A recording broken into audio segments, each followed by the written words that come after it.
السلام علیکم ورحمۃ اللہ۔ مولانا روم رحمۃ اللہ علیہ ارشاد فرماتے ہیں کہ لومڑی کی بزدلی ضرب المثل ہے، لیکن جس لومڑی کی کمر پہ شیر کا ہاتھ ہو کہ گھبرانا مت میں تیرے ساتھ ہوں، تو باوجود ضعیف الہمت ہونے کے اس کے پشت پناہی کے فیض سے اس قدر باہمت ہو جائے گی کہ چیتوں کے ڈیور سے بھی ہرگز خائف نہ ہوگی۔ شیر پر نظر ہونے کی وجہ سے وہ دلیر ہو جائے گی۔ یہی حال اللہ تعالیٰ کے خاص بندوں کا ہوتا ہے کہ وہ باوجود خستہ حال، شکستہ تن اور فاقہ زدہ چہروں کے باطل کی اکثریت سے خوف زدہ نہیں ہوتے۔ حضرت جعفر طیار رضی اللہ تعالی عنہما ایک قلعہ کو فتح کرنے کے لیے تنہا اس قوت سے حملہ آور ہوئے کہ معلوم ہوتا تھا کہ گویا وہ قلعہ ان کے گھوڑوں کے پاؤں کے سامنے ایک ذرہ کے برابر ہے۔ قلعے والوں نے خوف سے قلعہ کا دروازہ بند کر لیا، کسی کو بھی سامنے آنے کی ہمت نہ ہوئی۔ بادشاہ نے وزیر سے مشورہ کیا کہ اس وقت کیا تدبیر کرنی چاہیے۔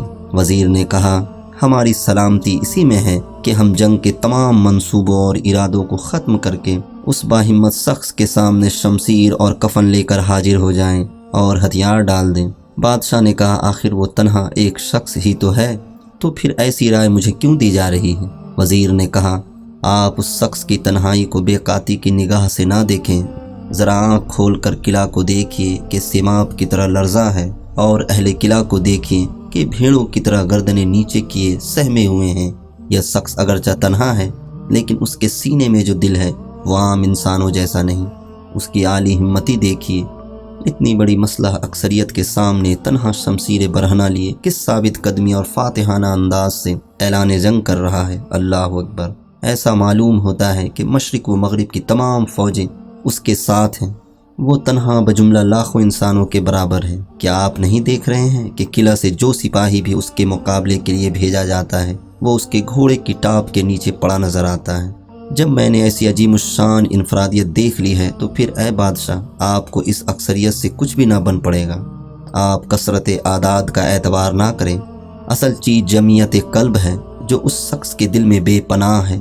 یہ نعمت مجاہدات کے بعد تعلق باللہ کی برکت سے عطا ہوتی ہے۔ اس عطائے حق کو تم اس حالت کفر میں ہرگز حاصل نہیں کر سکتے، لہٰذا فی الحال تمہارے لیے اس کے سوا کوئی چارہ نہیں کہ اس جاں باز مرد مومن کے سامنے ہتھیار ڈال دو اور قلعہ کا دروازہ کھول دو، کیونکہ اس کے سامنے ہماری یہ اکثریت بالکل بیکار ہے۔ مولانا روم رحمۃ اللہ علیہ بعض اقلیت کے سامنے اکثریت کے تعطل اور ضعف کو ان چند مثالوں سے سمجھاتے ہیں۔ بے شمار ستارے روشن ہوتے ہیں، لیکن ایک خورشید عالم تاب کا ظہور سب کو ماند کالدم کر دیتا ہے۔ بے شک چوہے ہزاروں کی تعداد میں کیوں نہ ہو، اگر وہاں لاگر وہ نحیف بلی بھی آ جائے تو چوہوں کی اکثر غلبہ ہیبت و خوف سے بیک وقت مفرور ہو جاتی ہے۔ اس کی میاؤں کو سنتے ہی ان کے کانوں میں اپنی مغلوبیت کی خوفناک ضربیں گونج اٹھتی ہیں۔ اس کی دانتوں اور پنجوں کی حرکات زابرانہ ان کو راہ فرار اختیار کرنے پر مجبور کر دیتی ہے۔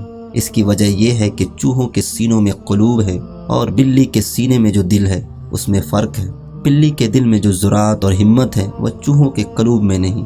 چوہوں کی اتنی بڑی جماعت کا ایک بلی کے سامنے حواس باختہ اور ہوش رفتہ ہو جانا اس امر کی دلیل ہے کہ بلی کی جان میں جرأت قلبی کا پایا جانا ہی سبب ہے کہ چوہوں کی تعداد اگر لاکھ بھی ہو تب بھی لاغر وہ نحیف بلی کو دیکھ کر سب مفرور ہو جاتے ہیں۔ معلوم ہوا تعداد کوئی چیز نہیں، جرأت اور ہمت ہی اصل چیز ہے۔